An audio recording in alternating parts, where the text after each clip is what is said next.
Very cool. All right, guys, welcome back. Today we have a very interesting set of guests. Normally it's one-on-one, and we have two guests today. Today we have Adam and Nora from Lost Lantern, and they're going to tell us about their process and the way that they're doing things. And they graciously sent over, I don't know if y'all can see it, but they graciously sent over a box with the samples of their new Midwest line that's coming out tomorrow, right, guys? This is on the day of taping this. I don't know if I can turn and burn this podcast that fast, but on the day of taping this is coming out tomorrow, and it's an amazing lineup, and we're going to dive into some of the bottles. But yeah, let's. I'm going to turn it over to them, and they can kind of give you the backstory on it. How's it going, guys? Cool. Well, thank you for having us. No problem. No problem. I guess, so I'm Nora. I'm the general manager and co-founder of Lost Lantern. I'm the co-founder and head of whiskey sourcing. Your name is? Adam. They don't need to know my name. They don't need to know your name. They already know who you are if they're listening here. So a little background on Lost Lantern, I guess, is a good place to start. Lost Lantern is an independent bottler in the Scottish tradition. That means that we buy whiskey from distilleries all over the country, and we either highlight one distillery through a single cask or a small blend of their whiskey, or we blend things together like our far-flung rye, which we'll be talking about, to highlight some interesting trend or flavor profile or climate-focused thing from across the United States. Everything we do is fully transparent. We're really curators and blenders. We're not going out there and saying it's we're distilling it when we're not. For us, it's all about telling the stories and getting people excited about where the whiskey comes from. So there are just so many distilleries all around the United States now, and I think more than 2,600, and about 90% of them have opened in the last 12 or 13 years. And that means that, like, everybody knows the places that are in their backyard that are really good, and they know a couple of big national names. But there are wonderful smaller distilleries all around the country, and we want to really help people discover them and get a sense of the breadth of what's out there. So hence the transparency being so important to us. Awesome. That's great. And you know, I kind of found you guys. Oh, good Lord, it's probably been three years ago or so now. Through Daniel Winnington of the Wizard Academy. I was doing my level 1 sommelier training, and he's like, "Hey, have y'all had any Lost Lantern?" And I was like, "No, I've never heard of that." What? And so he went into his whole spiel on it, of course, and I don't even remember what we tried, because this was, you know, a while back in y'all's profile, and it was really good. It was really good, and I was like, okay, well then, of course, I'm the type of person, I see something and all of a sudden it's like, hey, squirrel, it's gone. And so it took a while for me to actually go on the website and buy a bottle. The first bottlings that I got were the newer, I mean, it's probably been this year, well, last year, obviously, the Cedar Ridge sherry finished, and the McCarthy's, I think it was the 3-year-old McCarthy's. I can't get those around me, so I was like, cool, I can get them from you, and it worked out well. And then, of course, I had to get the Shadow and Flame release that came out recently, because I love Whiskey Del Bach and Colkegan, so I had to get those as well. So yeah, so you guys are doing some really cool stuff. So I'm happy to have you guys on and to talk about what we have here. Tell us a little bit about your backstory before Lost Lantern, and you could do it separately, however you want to do it, because that is also pretty interesting, somewhat whiskey wise. So give us that. Yeah, I'll go first this time. So we both came from the whiskey industry or whiskey adjacent industries in different ways. So before starting Lost Lantern, I was a reporter and a journalist, writing primarily about whiskey. I had been writing originally for a magazine called Market Watch, which is a trade magazine intended for high-end spirits retailers. And from there, I got to know the spirits business pretty well and fell in love with whiskey. I'd originally come in through cocktails, and switched over to writing for Whiskey Advocate after a couple of years. And became one of the senior whiskey specialists, writing about American whiskeys and other whiskeys from all over the world, and became one of the reviewers for a whiskey from new American distilleries, or craft whiskey, or whatever you want to call it.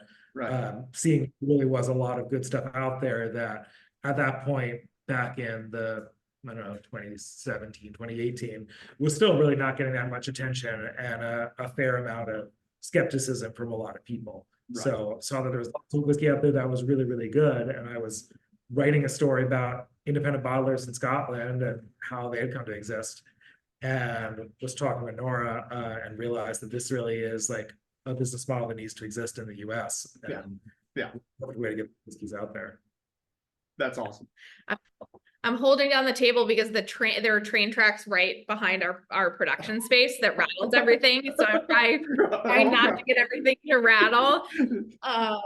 But yeah, so my background more varied than his. The spirits whiskey side of things, really, my training was at Astor Wines and Spirits, which is one of the best spirits and wine stores in the country. I was sales manager there, so managed the sales floor and was the tip of the pyramid for all of the questions about everything there. So I actually came in as a wine person, and very, very quickly had to brush up on all of the things, including like Armagnac and Calvados, but then obviously also whiskey. And it was an amazing crash course and training for my palate and just general understanding. My background also, before that, I worked in finance. I've worked in startup operations in New York City. I am the business side of things. We both do all of the tasting together and all of the blend together, but I run the biz, and he spends a lot of his time going out into the world these days and visiting distilleries. We used to do that together, but there's too much business for us to run with that. So I am staying here, overseeing production and managing the people and running the biz. So Awesome. You don't want to just go off to northern Minnesota with me to go visit some distilleries? Probably not, yeah. I mean, she does, but she's like, this train has to stay on the track somehow. Yeah, no, that's really cool. So let's get into one of these, because I'm seeing these samples in front of me, and they're making me a little thirsty. How about let's get into the Far Flung Rye? Is that the one we want to do first?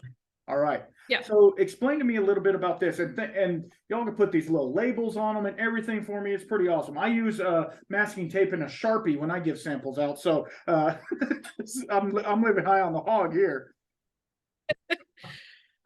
So Far Flung Rye is a blend of straight ryes from 5 distilleries in the Midwest. Okay. The goal with it was to, in a single whiskey, encapsulate the things that we love about Midwestern whiskey. And do you want to rattle off the names of the distilleries? Which is sort of what the whole collection is about. So this is the flagship of the Midwest collection, which is Far Flung Rye and 6 different single casks from different distilleries, really to show that this is a region of the country that we think is doing something really unique and is somewhat underappreciated or lesser known. And I should say, we are not from the Midwest. We are based in Vermont, which is definitely not in the Midwest. So this is not hometown pride. This is us saying we've traveled the country, visited everywhere, and this is one of the places that is really a rising star. So to rattle off the distillery going to this blend, the ryes are from Starlight in Indiana, Middle West and Tom's Foolery in Ohio, Wollersheim in Wisconsin, and Cedar Ridge in Iowa. So kind of range of the swath in the Midwest from almost on the borders of Kentucky to the edge of the Great Plains. Yeah, that's awesome.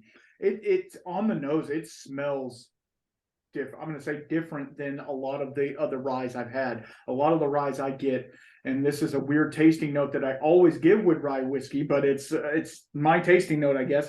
It's like varnished wicker. Like if you ever go into a Pier 1 Imports and it just smells like Papasan chair and potpourri, that's normally what I get, but that's not what's on this nose. This nose is very, I don't know, it's almost like new shoes, like new leather boots, or I don't know, it has a herbaceousness, but it's not like herbal. And every time I do a podcast, I'm in my shed. Every time I do a podcast, we have donkeys outside, and then the Jack, he brays every time I'm in here because he wants treats because he knows I'm in here. So I apologize for that. You got trains, I got donkeys. We're I couldn't hear if that, Good. yeah. Come on, good. let's see Good. the dog. Bring him in. Yeah, no, you don't want him in here. He'll tear everything up. Yeah, no, it's a really interesting nose. It's super light, comparatively to me. It's super light. Maybe some dark chocolate and stuff like that on it. It's really nice. Yeah, and to us, it really, like we were saying, encapsulates what makes us so excited about Midwestern whiskey and why we decided this collection in the first place, where it's like, it is not overpowering. It's strong. It's 120 proof. It's not 121 proof at cast strength, Right. but it's not like a smelter like you get from really hot climates. Right. And still is really in balance between the oak and some of the, like the herbal, minty, and spice flavors. Wow. And on the taste, it's nice. You get a little bit of what I call eucalyptus, like eucalyptus. And then like there's a slight rice spicy, like a cardamom or cinnamony note there. But it's not overpowering, it's not hot. And you said this is 120? Yeah, so yeah. So what I'm gonna do, I forgot my little dropper, of course. I'm gonna add a touch of water to it, just a splash. Because obviously with whiskey, you drink it however you want to drink it. It's obviously meant to be neat, but that's one of the cool things about you guys. You are releasing everything at cast strength. Is that correct? All of the single casks are always cast strength. So anything that we're blending, we start with cast strength, but there are times where things won't integrate without a little bit of water. So we will sometimes add a tiny bit of water not for this one. This is cast strength, but in general, we sometimes will proof down until it plays well together. So, which means like, some might only be 110 proof or something instead. This is 125 and not 126. Yeah, but exactly. To us, that is no longer cast strength. But this is cast strength. These whiskeys were all Midwestern. They were all polite to each other, so they worked. Yeah. No, I mean, and that's the cool thing, because like most of the people, if they're into whiskey, they know. Try it at the cast strength, try it at its barrel proof or whatever you want to call it. And then if you need to add water, or you need to add a ice ball or whatever, obviously rule number 1 applies. I would say, please don't add soda to it or something, but hey, drink it how you want to drink it. But, because these are, I'm going to say premium bottles, but these are expressions showing these distilleries and these blends. And you do all the blending in house. Is that correct? Everything that is in the blend is from y'all. So that to me is a big deal, because it takes a pretty trained palate to get the blend not to collapse on itself. And so for you guys to be able to do that and using the right proportions of each distillery, especially if you're doing 6 different distilleries in this one blend, that's a lot of different whiskey you're adding together. Yeah. And if you hear any dinging in the background of our video, it's actually, we have a production person now and he's actively blending for us. So it's a timely conversation for another thing. Pick the camera up and go in there. Let's watch it. No, no, I'm joking. He's just dumping barrels. It's kind of boring because we already figured out the blend, and then he gets like the exact weight from me of what goes in there, and he does it. That's the cool part. It's but it's cool. The part that's boring looking is making the little blends on the table with your like milliliter dropper. The part that looks cool is you got the barrels on the forklift. All right, maybe that's a good one. So let's talk about this real fast, because I don't know how many different shows y'all have been on recently, but y'all have a tasting room as of right now. Is that correct? In it, actually, that's our tasting room bar behind us. All right, cool. Yeah, I see you got bottles all over the place back there. But tell us a little about that and its conception of how it kind of came along. Obviously, it was a necessity, but tell us about that. So we the tasting room came along with our need for production space. So we were based in Vermont. We had been working with 2 really great Vermont distilleries to do bottling and storage for us, but they were growing and we're growing, and all of a sudden there wasn't space. So we found a relatively small warehouse space. The nice thing for us is because we're not a distillery, we don't need a still, we don't need big fermenters, we don't need a ton of space. It's barrel storage and a small blending and bottling area. This used to be a cidery, Okay. and they had a tasting room. So when we took the space, there was already a tasting room, and we decided that, okay, if it's there, we might as well open it. And our products weren't available in Vermont up until now because it's a control state. Mhm. And it's difficult to just go through all of that when your volumes are as small as ours are. Right. So it's been really fun to be able to sell to Vermonters in our home state, but it was really, the production space was the primary focus, and the Right. tasting room was a nice add-on that we were able to do. Right. The really nice thing about it is that for years, we knew we would have a tasting room at some point. So from every release that we basically ever did, we would hold back a case and just like have our bottling partners before hold on to it and say that when we have a tasting room, we'll have this secret archive, be able to release all of our old things. So Right. finally done that, and we include some of our older whiskeys and flights, and we also just have a few that are available here for people who are in the know and can get something that we launched online 2 years ago that sold out in an hour, and there's nowhere to get it, and it hasn't been for 2 years, except if you come here and know enough to look at the list and see it on there, and then we can hook you up with a bottle. Right. So that's pretty fun. Yeah, that is fun. And I'm guessing it's open to the public. You guys are blowing and going with that. That's awesome, because like there's a lot of non-distiller producers and stuff like that are out there just shipping whiskey out, and you're not able to sample it before. And I know you guys have gone to the Bastards Ball and stuff like that. So it's really nice to get, obviously, for y'all to get out there as well, and to have more people trying your product, so that you can showcase these other distilleries. And I will tell you, putting a little bit of water in that Far Flung rye brought out a lot more of the herbaceous, more, I hate to say typical rye notes, but like the more herbaceous part of it, to where it's like almost petrichor.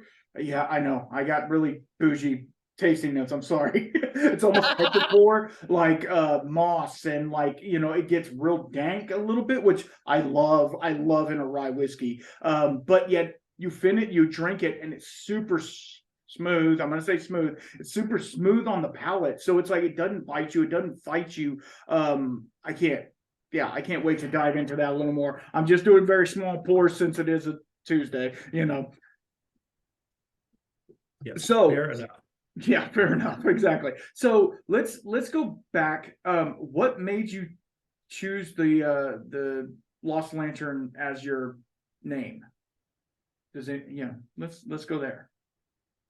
The idea behind the name Lost Lantern is that we're shining a light on whiskeys that would otherwise not be discovered, either because to play don't know, or because it's a distillery that sometimes their really special stuff doesn't make it very far from their tasting room.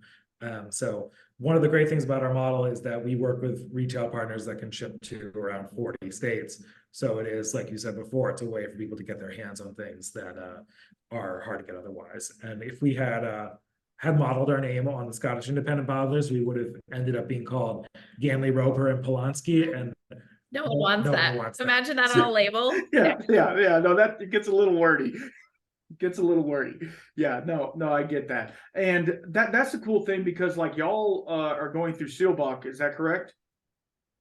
Yeah, that's one of the retailers that we work with. Yes. Yeah. And I just got told this by another distillery that they are now able to ship to Texas. There was a long time that Seelbach would not ship to Texas for whatever, 3-tier control, whatever. They just wouldn't ship to Texas, but they are now, which makes it a lot easier for me, because there's a bunch of items in Seelbach, like Spirits of French Lick and people like that I can't get my hands on I talk to Alan Bishop all the time, but he won't send me a bottle. No, I'm joking. I'm joking. I love you, Alan. But you know, it's just one of those things. So like having good distribution for you guys is great, and being able to be in all these different states. But let's talk about stuff selling out. You know, like when you guys turn something on, like you're going to tomorrow. I know you guys are expecting a good turnout, but I know on a lot of your things, I would click on it and it's sold out in, you know, an hour. So talk about that a little bit. How does that feel? I'm going to say mentally, how does that feel when you are producing something and then it just sells out like that? It's both good and bad. It's really fun to have enough people be excited about it that it sells out, but we're always bummed because people will email us and say, I was in a meeting. I was like walking my dog and I wasn't at my computer and this sold out, and that sucks. But that's also why we now single casts are always going to be super, super limited. Right. But we have our single distillery series, which is our blends of multiple barrels. That is more available. It's designed to be around so people can come back and get it or read about it and get it. Right. And our blend series like our Flung Rye, those are larger. So we're finding a balance between the really cool, unique, inherently tiny things that we're releasing, but also giving people an opportunity to buy some things if they're not on the internet right at noon when we release a collection. And we also are building collections more and more so some things will sell out, but they're big enough so something else will still be there, but it's just as cool, but maybe slightly less known. So it's a dance. Yeah, it really is. Yeah, we always try to predict what if anything will sell out with each of our releases, because we release in collections. It's usually a bunch of things all at once. And I feel like it's a misconception I've heard from one or two people that everything sells out right away, which is even among all the single casts, which is not true. There will usually be one or two things that will, sometimes the first day, sometimes within the first couple of days. But we almost always have at least a few or several of the single casts still available for a while, and don't want to discourage people from looking just because it's not launch day. Absolutely. But it is funny to see what people decide to gravitate towards, because sometimes it's the most well-known distillery in the bunch. Sometimes it's the least known distillery in the bunch. And people are like, what is this place? I've never heard of it. I need it. And that was very interesting to see. Yeah. So kind of go over, and we can get into the next sample if you'd like. I don't know how fast we want to go through this. Kind of go over picking the barrels for this release, like kind of what you guys were obviously you wanting to showcase the Midwest, but you have some in here that are fairly known, with the Cedar Ridge and a few spirits, but like then you have Middle West and Tom's Foolery, and I can't, Woolenshire. Is that how you say it? Woolenshire? I say it wrong. Woolersheim. Well, whatever, you know. But I will tell you, this is the one that, like, on release date, it might be in my cart. I'm just saying, because it's the one that I know I'm not going to be able to get around me. I've contacted them twice now to come on, but you know, we'll see. Maybe you guys can help with that anyway. but so let's get into, speaking of few spirits, let's get into the few spirits, because I know quite a bit about few. Not quite a bit. I'm not a few aficionado, but I've had four different bottlings from them. And all of the ones that I have had have been pretty amazing. One of them was even smoked a little bit, if I'm not mistaken, which is really cool for a small distillery to be releasing a line like that. So explain, kind of tell everybody about this one. So I think in general for the Midwest collection, unlike what we've done in the past, the selections had basically two focuses. It's both, we want to showcase this distillery. We love few spirits. We've been wanting to work with them since we started. They're an OG of craft whiskey, if you will. But I think a lot of times people aren't thinking of them anymore. There's so many new names front and center that we wanted to say, this is someone that's been making whiskey for a long time, and they're still making really good whiskey. So that was an important thing for us with this. But also, each of the casks that we picked showcase an aspect of Midwestern whiskey that we wanted to highlight that we see from a range of places. And the Few Spirits bourbon that we have highlights how delicate and really nuanced and subtle Midwestern whiskey can be because it's a cooler climate. Mm-hmm. As it ages, you're not getting the crazy oak extraction. So it leaves space for delicacy and this really perfuming style of bourbon that we rarely see elsewhere. So that this Few Straight bourbon was specifically selected to highlight that side of whiskey. Absolutely. Absolutely. And I will tell you, and you know, my tasting notes are horrible, and I don't need to be a review writer or anything. They get a little crazy. I got yelled at one time for one of my reviews that I put on Instagram or something, and I called something dusty plantains. And they're like, "Have you ever ate a dusty plantain? You don't even know what that is." And so I have to like kind of reel it in. But in my mind, you get corn dust, the dust in the bag of the corn, and you put it on a plantain. Like plantains don't taste like bananas, but you know, like I had it in my head, but it didn't come through at the but to me, this one is super, like you're saying, the floral notes come out really, really nicely. Like it's I say honeysuckle a lot, but like it's like a rose hip or even like maybe even a jasmine, like something. It's super floral, but yet you still get like that. With a lot of bourbons, I get remember the Luden's cough drops that they used to have, the ones that were cough drops, but everybody ate them as candy. Yeah, I kind of get that on a lot of bourbons, and it has a little bit of that, but it's really nice, and it doesn't have that pronounced vanilla caramel from the barrel char or the barrel. It just and everybody says that craft whiskey, and you guys can chime in on this as well. Everybody says that craft whiskey is grainy. You can taste the craft in it. I feel like they just don't know good whiskey. And I'm sorry, I hate to say it like that, but like I feel like that you've been stuck in, you know, the big six bourbon land for way too long. You need to back up and try some Few, or try some, you know, try some of this stuff. And get your palate a little more around what other people's bourbon is. If you want to chime in on that, I know there's probably a comment in there.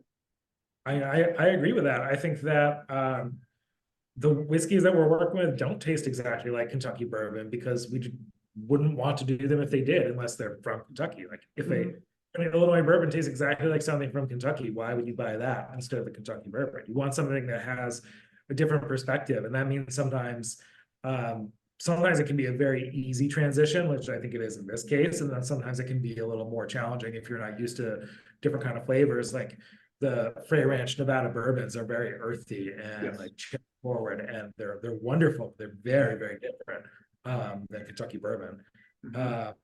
And they even in different parts of the country, people even distill differently. Like the head distiller at Few Spirits, Sydney Jones, wrote a guest post for our blog about how she distills at Few compared to how she used to distill in Florida.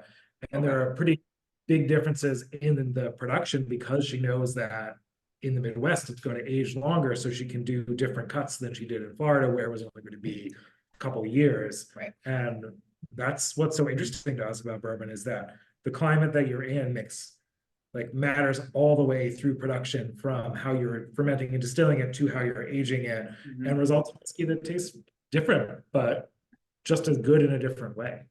Absolutely. And I just saw on this that this is sitting in at 62.3%. So it's not, but on the palate, it's not fiery hot, burning you like a Stag Junior would do or something like that. This is really nice and subtle. And I did add a little bit of water to it, and I'm going to go back to it here in a minute. But do you happen to know their mash bill on this particular cask? So here's one of the fun things is we do too many casks, so I can't remember, but I put it right on the back label. It's always on the back label. Yeah. Awesome. I appreciate that. 70% corn, 20% rye, 10% malted barley, 5 years old, 53 gallon. Awesome. Because I could get a little bit of that rye on the back end. It could be because we just came off a rye and I'm just tasting rye in my mouth. I don't think so, because this type of rye was a little bit different. It was just more typical because it was kind of covered with the corn taste. But it's really an excellent pour. So I had another question that I was going to get into and I forgot it. I told you guys this was going to happen. So when you're picking out distilleries to work with, how do you choose? Because like you said, there's a bunch of distilleries out there, and I just did, and I don't know when this one's going to come out comparatively to that one. I just did a podcast with 45th Parallel, and those guys are Midwest. They are in Wisconsin. Or borderline, whatever they are, and it was a great podcast. Their head distiller is Scottish, and he's hard to talk to because I can't understand what he's saying half the time. But it was a really good show. But how do you pick from, because there's so many out there? How do you pick the ones that you picked? I guess is what I'm getting at. Good question. Well, part of it is we do a lot of research ahead of time on from reading and from seeing what other people are talking about and from buying and tasting whiskey. But before we work with any place, we have to visit them in person, and Okay. that is it that we will not compromise on. Is we have to go out to the distillery ourselves, or at least one of us, usually me, to make sure that we understand what they're doing, who's making it, why they're making the choices that they make. And then it comes down to a specific collection and the message that we're trying to send. And one of the fun things of the Midwest collection for us is that we're really trying to turn people on, not just to the distilleries that we're talking about in the collection, but to the region as a whole. So like we put some things in our blog and our Instagram about other great distilleries throughout the Midwest that we haven't picked casks from yet, but we love, like 45th Parallel. yeah, or North Spirits, yeah. We actually were very, very close to buying casks from 45th Parallel in late February 2020, right before we launched. And you can guess what happened at that point. Exactly. Yeah. Bad timing on everybody's part. Yeah, exactly. So we have visited them. Really cool distillery that I think is also a little under the radar, and would love to work with at some point. But and like you mentioned before, Spirits of French Lick is great. Far North Spirits in northern Minnesota is really good. Whiskey Acres in Illinois is doing the Frey Ranch growing all your own grain thing, but in the Midwest. It's just a region where a lot of people are very close to their grain, both physically and like sometimes they're farmers, or they know the farmers who grow it, and that leads to a different kind of thing than when it's just like coming in by the train car. Right. And I mean, like when I was talking to 45th, he was like, yeah, where we get our grain is literally 8 miles down this road. So like we go over there, we hand pick the grain because we know and then that gets you into terroir and all of the things. And there is a terroir to the Midwest, and I can smell it and taste it in just the 2 little samples that I've had. You can taste that Midwest. I've never been to the Midwest. Actually I have. I've been to Missouri. That's Midwest, isn't it? Or is that counts? Yeah, it counts. Anyway, and it's just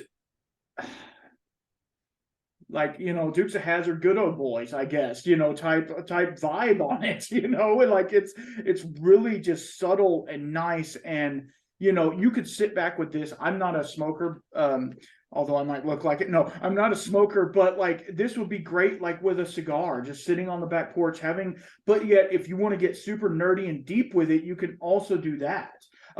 So it's one of those things, you can really dive into it, or you can just, it's no nonsense. And after a little water on the few, it brings out a lot more of that bourbon candy notes on it, and also a little bit more of the medicinal type cherry as well. So I get notes of freshly dusted plantains. I was gonna say it, but I didn't know if if that was accurate, an accurate tasting note. No, that one to me is excellent. It really is. Okay, so tell us about some. I know we're talking about the Midwest spirits and this line that's fixing to come out. You guys are I'm super excited. Everybody's super excited about it. We won't be able to sleep tonight because it's coming out type thing. But tell us a little bit about some of the other distilleries that y'all have worked with and other lines, because I know you have a far-flung bourbon. I know you've worked with Cedar Ridge multiple times, Balcones multiple times. Tell us a little bit about not your favorite distilleries that you're talking about, but like some of your other lines that were really good in not only sales, but were really good to work with and things like that. Yeah, we call them core partners, places that we keep Okay. going back to because not only is the whiskey great, but we love the people. Right. Both Balcones and Cedar Ridge fit into those really squarely. Balcones was actually the first distillery to say yes to us. For real, one of the first for real, yeah. For real, and they've been such great supporters and people that we can ask questions to or whatever the correct way to say that is. But they'll pick a phone call and answer a question that we have, and also they've been very generous with their time and their whiskey, trusting us with the whiskey for a range of things. We've done a whiskey called Gentle Giant with them, which is our blend of their single malt that shows the more elegant side of Balcones, which was a fun thing for us to do because we love their kind of face melter whiskey, but we know that they have some whiskey in that warehouse that is really light and wonderful. Right. And Cedar Ridge, as you said, they're in this Midwest collection, but they've also been great partners. They're the first distillery that we've done all styles of whiskey with: bourbon, rye, single malt. Now this malted wheat whiskey. Oh yeah, you have the Gentle Giant. Gentle Giant show, like it says Gentle Giant, you can't read on there, but it says Balcones right under there on the front. So the ones where it's us blending multiple barrels together from either one place or multiple places, we give it some kind of a name. Right. Where the single cast says the distillery name front and center. Yeah. Right. And that's another thing that y'all are really big on, and we might have talked about this for a second already, is the fact that you guys are full transparency. Like you're not saying, hey, we're sourcing this from somewhere, MGP, we're sourcing this from somewhere and, slapping a label on. You guys are being front and center with everything you do. And that to me, and in our community, the whiskey community, whatever you want to call it, is a big deal because there's a lot of people trying to fly under the radar and do subpar shady stuff. And you guys are far from it. You are, promoting these brands and telling people, and that's what an independent bottler should do. But you also get those ones that don't do it as well as we would like. So tell us a little bit about I don't know how to say it the right way. Like working with the distilleries. Do you ever have any that are like, I don't know, like I don't really want to talk about this, like I asked you about the mash bill of the few spirits. Like if they don't want to tell you the mash bill or how they distilled it or where they got the grain, like do you ever have any, and I'm not trying to put you on the spot or make you do any non-disclosure agreement or anything like that, but tell us a little bit about that. Yeah, generally people are really open. Like we've never had any issues with someone where we want to work with saying we can't put their name on the label or anything like that. We always send them the labels for review beforehand, just so they know what we're saying and how we're talking about them. But if there's things that they can't or don't want to disclose, like we're okay with that generally. Like we'll push them a little bit. But I think we had one place once where we couldn't disclose the mash bill, beyond what grains it was. But generally, like people are really, really open. They're like, you want to know the fermentation temperature? We can tell you the fermentation temperature. Nobody's gonna ask us for that, but we have it. With the pH, that's Jared from Balcones' favorite thing. But generally, I mean, so our job is to talk about why they're awesome. And generally, once they wrap their heads around that, it's a pretty easy conversation where, like there might be some specifics that we need to go over, but like we want people to fall in love with them. And that is an easy thing to sell to them. Absolutely. Absolutely. Because you guys know by now have both a personal relationship and a business relationship with these distilleries. So you go out and vet them and make sure, and obviously most of these, besides there a fair few that people know of, which people in the deep whiskey community know of, but and you guys are showcasing the other ones that people don't know of, but like somebody like Cedar Ridge, where you know you're going to get a good product no matter what, but yet you get to go in there and say, hey, what do you got over there? What's that one over there? So let's talk about that. The perks of being Lost Lantern. Let's talk about that. Well, that malted wheat for sure is one of those, but I think the Cedar Ridge, the sherry finish, is a great example of that, because Murphy Quint, who is the master distiller there, he had taken us all around the distillery, had us taste a bunch of stuff, and then he was like, hey, do you want to come taste this really cool project that we've been working on, that we got this sherry butt from Spain and we are finishing some whiskey in there, do you want to taste it? We're like, yeah, we want to taste that. Of course we do. And so we take a sample to put it through sensory to see if this is a fit. He was like, I guess. And then we come back and we say we want to buy it, and his dad, who owns the distillery, said yes to us. Little did we know that was Murphy's favorite cask in the entire distillery. And they let us buy it. They actually kept a portion of it because it was so big that they kept a little bit, and we took most of it. And then Murphy wrote a whole newsletter piece for their newsletter about how we stole this their whiskey. yeah. And I mean, he'll never let us taste his favorite cask ever again. But is that this one? Yeah, that's that one. Yeah. Oh no. Oh wait, look. That one. Oh, I'm sorry, guys. I'm not this. Oh, there's water. I can't let that go to waste then. Good Lord. There's like 2 drips in there, but I know this isn't in the lineup, but still like, so a sherry butt is obviously a lot larger than a normal 53. So were you able to get a pretty good amount of bottles from them? Yeah, and I think we actually have a handful of cases still available because it was so big. It's our biggest single cask ever by like a factor of 2. So we still have some. People who are buying on our website actually can get a Cedar Ridge bundle, which includes that and the wheat whiskey and a malted rye that we did with them. Is that it? And Farfung Rye, because they're in Farfung Rye. Yeah. And that's a fun way to explore one distillery and why we love them.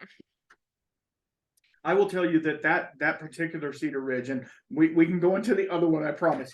I had never had Cedar Ridge. We were talking earlier about Germ from Freedom Malt.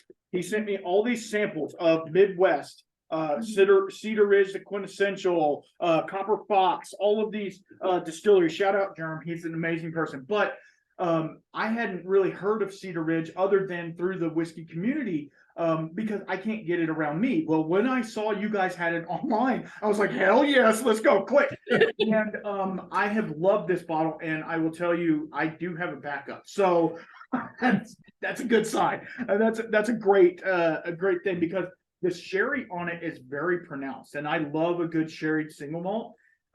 So that's just me.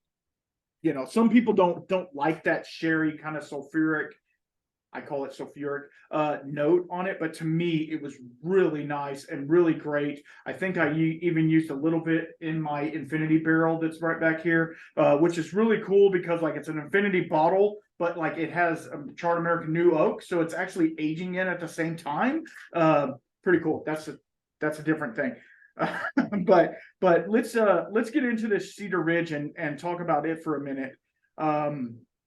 Yeah, sounds good. So speaking of core partners and asking for unusual things, how many malted wheat whiskeys have you had before? I'm sure it's less than 5.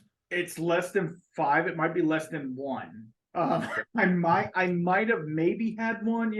I'm allowed in the whiskey vault which is a both a blessing and a curse, because you go in that vault where there's 2,000 something whiskeys. You're like, I don't know. There's Jack Daniels. Let's go. You don't know what to get.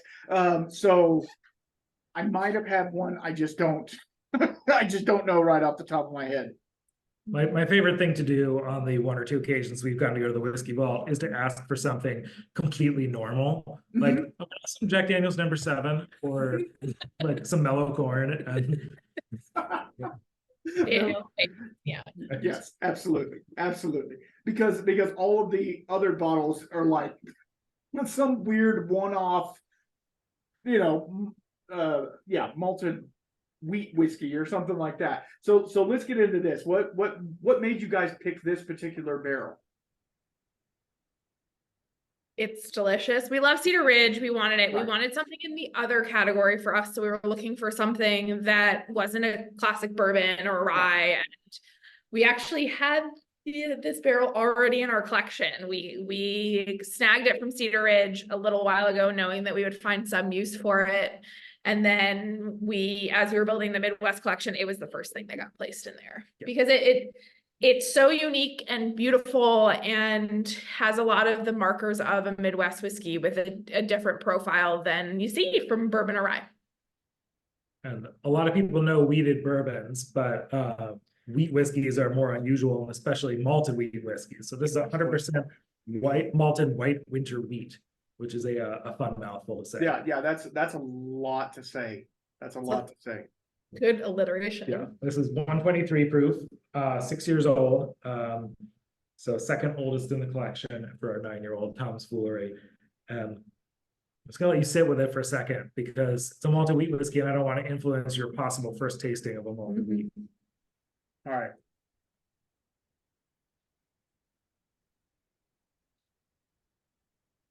Oh, wow. Okay. This is going to get strange, but just follow me on this ride. You ever go to the movie theater and you get the Whoppers malted candies, right? They have chocolate and they're malt balls on the inside. It's that, but then you have Red Hots. I got a little bit of cinnamon like Red Hot. I don't know. So it's like you drizzled Red Hots on top, but it's not like super cinnamon.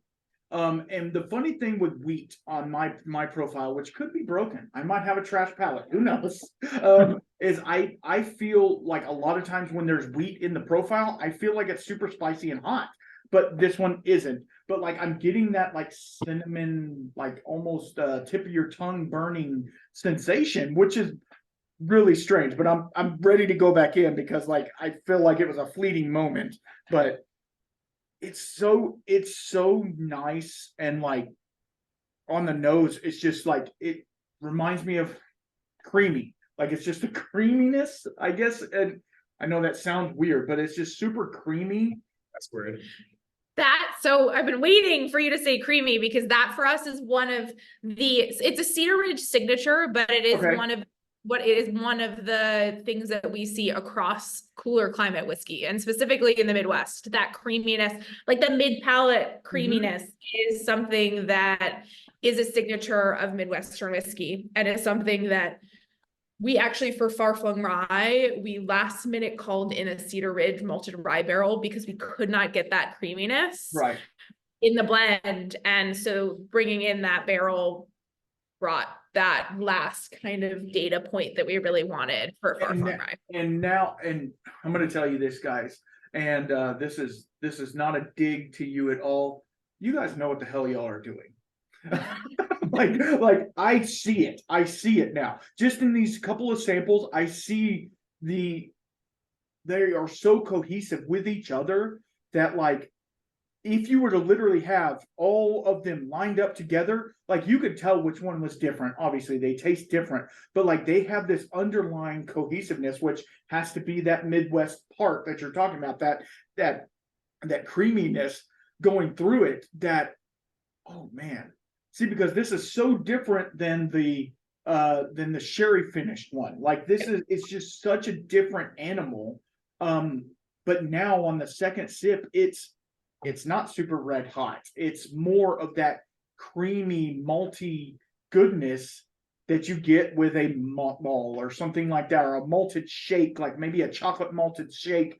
It's almost sweet in its taste.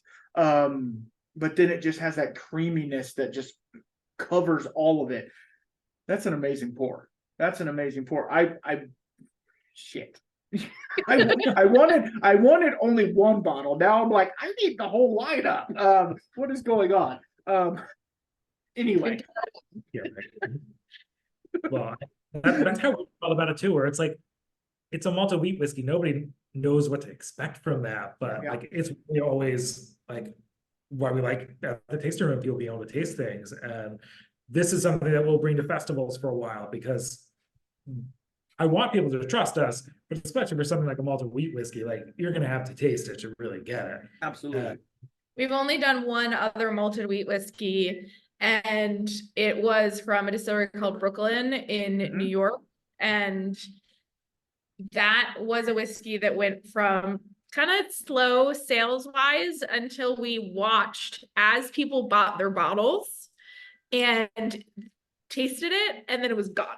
Yeah. And that was so, because it's something that people are like, what the heck is this? Like, this is a distillery, I don't know. And then you taste it and like, it's that response that you had where it's like, shit, okay, I'm going to buy 3 of these. And it was an amazing feedback loop to watch those sales come in, where we're like, well, I guess that person tasted that bottle, or like that person probably tasted someone else's bottle because they came back and bought 4 of these. So like, yeah. Like, why did we get 4 orders for this bottle from some random town in California last night? Like, oh, someone got a taste. What is going on? Somebody must have poured this for somebody. Because that's just like totally random. And that's one of the things that I'm sure you guys love as well, is you know, when I do whiskey tastings for people, I like to give the full gamut. Like, yeah, I'll throw a Kentucky in there. Why not? You know, give them their little pony with the, you know, the Blantons or whatever. But like, I love to like showcase, this is weird. Try this. You might like it. One of the big ones for me recently, where was it? I just did a podcast with Devil's River out of San Antonio. And they were doing some really, really cool stuff. And I brought one of their whiskeys. And the issue was, everybody's like, hey, it's way too light. I want it to be real heavy. And I'm like, well, I could have brought like a barrel strength, you know, like a high proof one, but I didn't want to blow your palate out. Like, you're having a wedding reception. Like, you need to like calm down a little bit. But it's just so cool to get people into this. And you guys, and I applaud you for this, are the forefront in American independent bottlers that are trying to do this. I know there's a couple other out there, you know, that are doing things.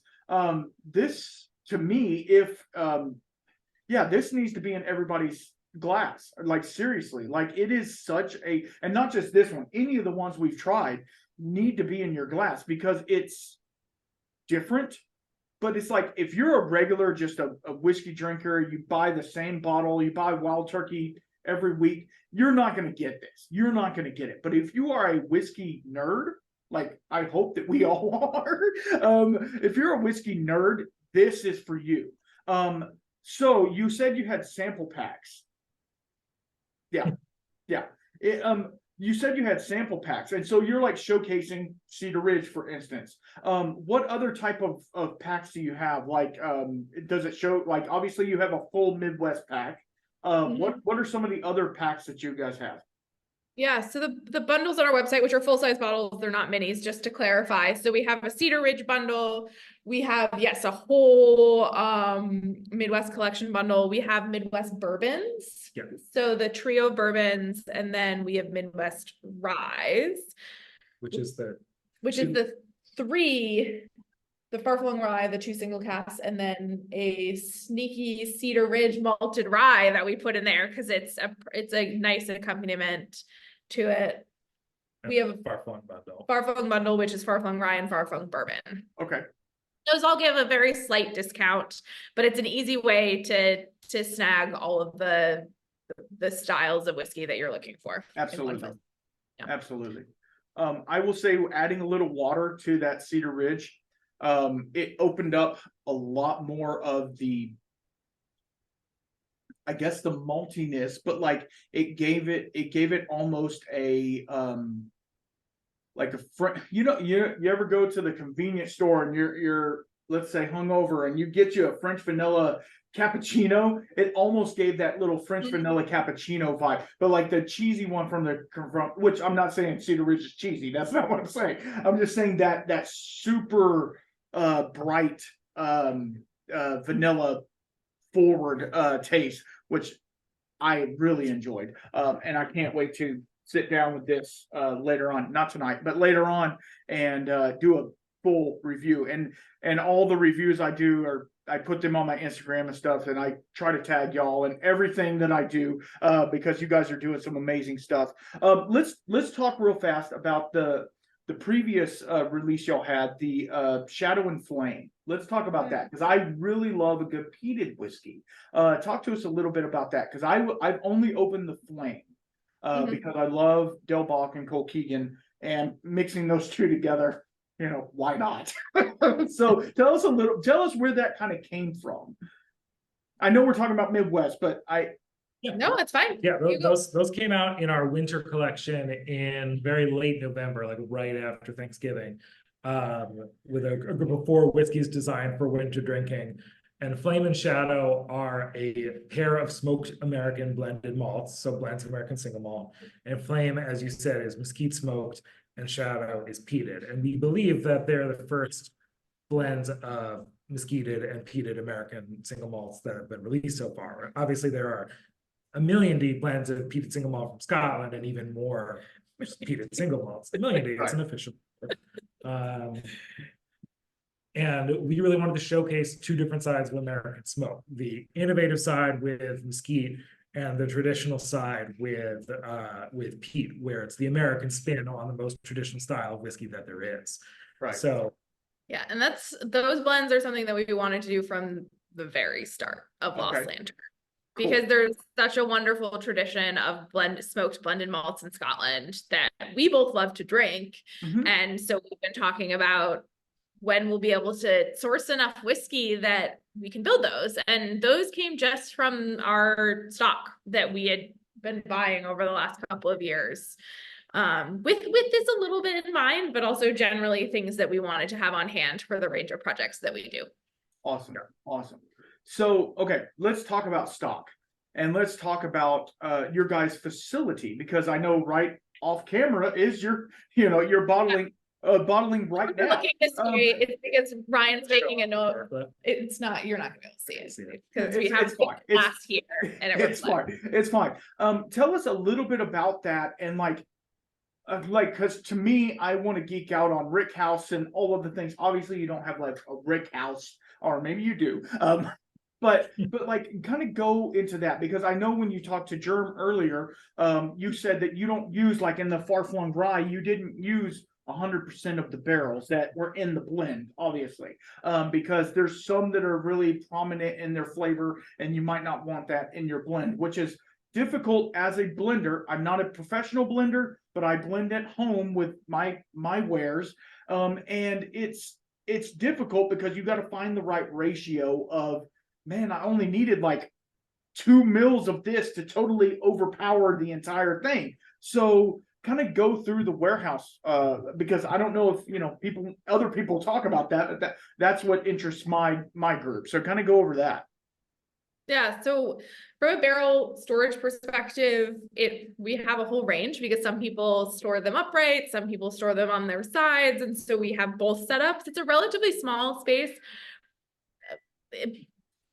It's like a small distillery, basically, that size. And we have barrels that rotate in and out pretty quickly because we're buying mature whiskey generally for products. And they're here. Yes, we do not always use all of the whiskey from a barrel, but all we do is, when we're building a blend, we do small versions of it. So we have a pipette, and we're building it very specifically. We know what the overall volume is going into it, and then we're building up based off of that.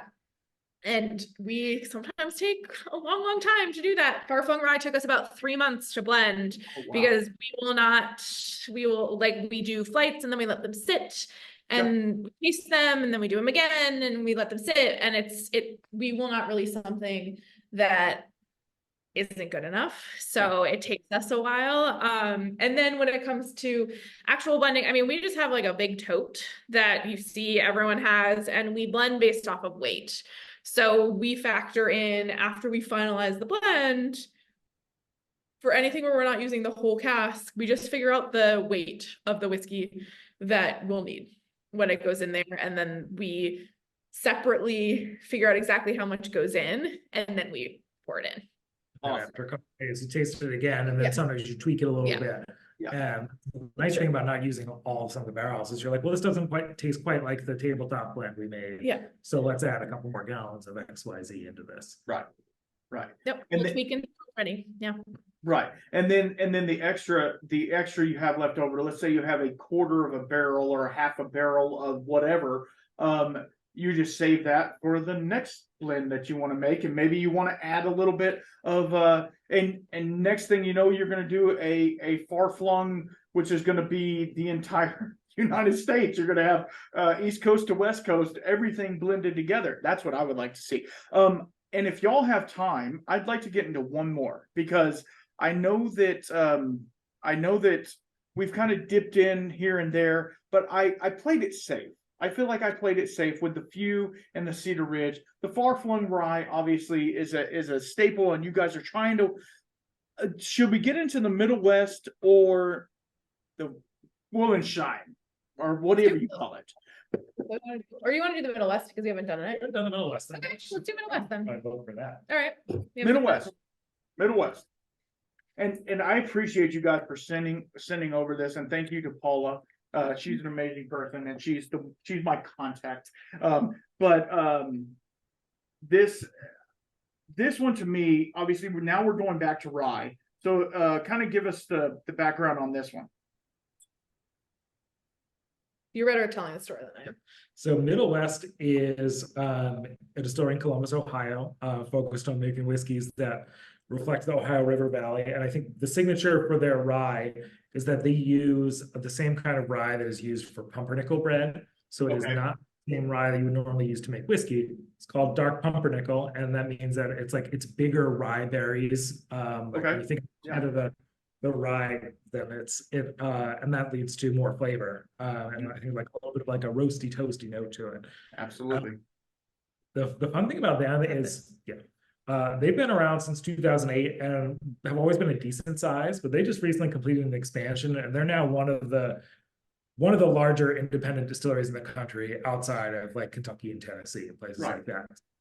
Even if a lot of people don't know them yet because they've had somewhat limited availability to a couple of parts of the country, they're going to be a big name in a while. They also do contract for other places. So Middle West is going to be a big name. So it's fun for us to showcase them now. So this is a 4-year-old, 80% rye. Yeah, 80%. It's 80-10-5-5. I didn't put the mash bill in this one because there wasn't enough space on the label. Oh, because we wanted to talk about. And it's all good because like your label is so descriptive. Like I can look at the back of this. I have one of the labels right here, and I mean, there's the story. There's all the like you guys are putting so much. You need to have like a tag. It needs to have a tail coming off of all the stuff. It's worth noting that even more information is on our website. So if we're not getting deep enough into the nitty-gritties on the back of the label, you can go to our website, and we probably have even more than that. So if you want even more, you're welcome to email us. And absolutely. And I will have all that in the description below, guys, if y'all want to go to their website or email them personally. To me, this, and I'm gonna show my nerdiness. I don't know if y'all know Dad's Hat Rye. Yeah, we've actually worked with them. Okay. So they're coming on in 2 days. Anyway, and they use what, Monongahela rye? Is that correct? And so like to me, it has a different. It smells very similar. It's very similar to the other ones that I've had, but it also has a little bit more of a. Oh gosh, how do you say it? Like a. Oh, what is that flower? I'm trying to think. It's a big, beautiful bloom. My wife always wants to plant it. I can't even think of it right now. It's like a tropical flower. Really? maybe. Anyway, it has a very floral note to it, which I really enjoy. It's not your typical rye, your 95.5 MGP rye. It's very not, man, this is great. And this is 63%. So Yeah. We're gonna need some water. We're gonna need some water with it for sure. But like on the taste, it is super, I hate to say it, it's super smooth, it's super, again, creamy. It is awesome. And so you say they're the one of the largest craft producers right now, which, like, and for those who don't even know who they are, it's a pretty big deal, like, because I know that I'm really close to Andalusia whiskey, and I know y'all did a bottling with Andalusia, and I loved him. Moose is a madman and he does crazy shit. But I love him to death, right? He just texted me earlier and was talking about, hey, do you know this yeast? And I'm like, yeah, I know that yeast. And he's like, hey, I'm gonna put it in a rye, and how do you think it'll work with it? I'm like, how do I know? You're the distiller. Like, what's going on? I just like your whiskey. I'm sorry. And your rum and your brandy and all the other shit you're doing. But like, I know they just did a major expansion, and they have stripping still. Now they're doing contract distilling, which I think Middle West is doing as well. Correct? A bunch. So it's crazy to see like these craft distilleries, and they're super small. Like in the beginning, Andalusia, and I'm sure Middle West, and a lot of these guys were maybe able to do 1 barrel a run, like maybe they were running off a 300 to 500 gallon still, like, and now they're like, oh shit, everybody wants our stuff, and all of these other smaller than us distilleries want us to contract because they love our flavor profile. So like that to me should be kudos to the craft distillery community in Middle West and all these other Midwestern, because I know 45th Parallel or 45th Spirits or whatever you want to call them, they're doing a lot of contract distilling for other people as well. And so I'm trying to keep it Midwest for you guys, I promise. They're doing this as well, and it's like everybody wants a certain profile. Like everybody wants the Balcones profile, the Andalusia profile, obviously the 45th and the Middle West profile, and Cedar Ridge and stuff. So like how do you, like I said, how do you pick the ones that you've picked through all this? Because like there's so many great distilleries out there, but like how do you fine tune it to where you're like, okay, these are our core, I can't choose anymore? How do you do that? I mean, the places that become our core partners is less by any like one deliberate choice. On our part, it's just like a continuous process of like we work well together. Mm-hmm. We really enjoy a lot of their different styles of whiskey. Like the Cedar Ridge for Farfling Rye, we called Murphy right before Christmas, and we're like, hey, can you get us a barrel of rye like instantly somehow? We need it now. And he was like, okay, I can make that happen. And like 2 weeks later, it was there. Yeah. Yeah. But like that, and they love it because we're talking about how they're awesome all the time, and they like us and they think we're easy to work with, and it goes the other way. And it's building any other, it's just like building any other relationship. It's trust and it's respect, and it's just enjoying what that other person is doing. And I think that the people that we work with consistently, it's all of those things. It's not just the whiskey. Yeah. Every release we do, and so far we've been successful. I try really, really hard to have at least one new distillery partner in every release that we put out. And this one we have 3. This is our first release from Middle West, our first from Wollersheim, and our first from Few Spirits. So awesome. And then the other 3 we've worked with before, but like Starlight, we haven't put out something from them in year and a half, I think. That's true. Well, that's the fun thing about the Starlight, which we won't taste, but it'll be interesting for you to taste after. That Starlight we actually bought 2 years ago. It spent 4 years in Indiana, and then it spent 2 years in Vermont, because we actually put out a previous bourbon single cask, and we bought them at the same time. So we have a 4-year that is long sold out everywhere, including our tasting room. That was one of the first things to sell in our tasting room. But now we have this 6-year that's coming out. Wow. And so, yeah, and I will let you guys know, and I'm going to do reviews on all these because I can tell you right now, it's going to be hard. Those of you who have been following the podcast for a minute and know that I'm trying to get back to work and working part-time and doing all this stuff.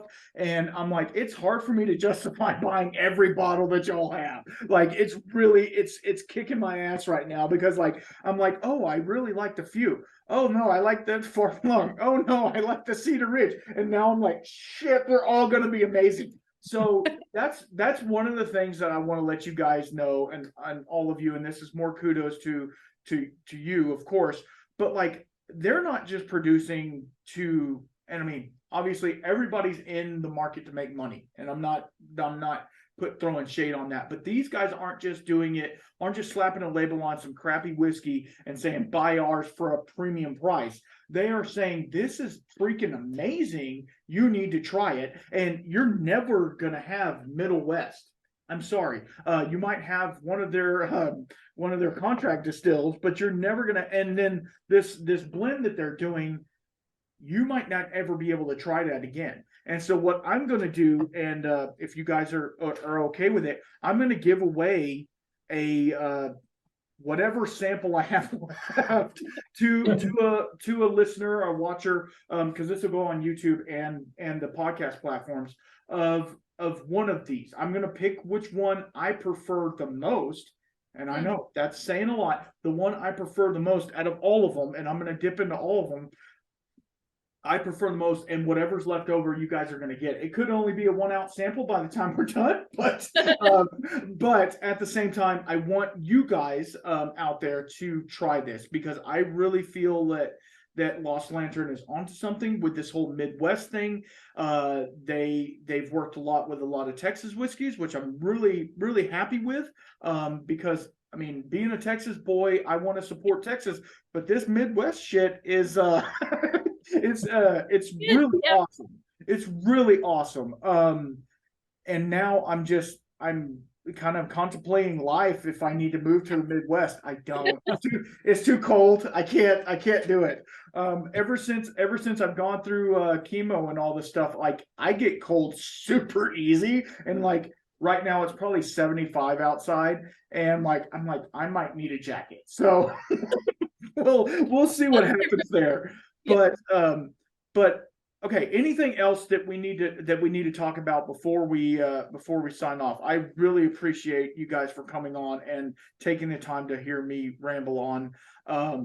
Anything else y'all want to promote? Obviously, promote yourself to the end of days, and anytime I do a review or anything on any of these, I'm gonna tag you in everything I do, because it's awesome. But yeah, just anything else? I think just you can find us on social media at Lost Lantern Whiskey, and we always recommend, this won't be out in time, but signing up for a newsletter, because we do give newsletter subscribers early access. So generally, newsletter people get a 3-hour head start on products, so things can sell out in that time frame. And then if you're not signed up, it is what it is. So that's my tip. And our website is lostlanternwhiskey.com. Okay. Yeah.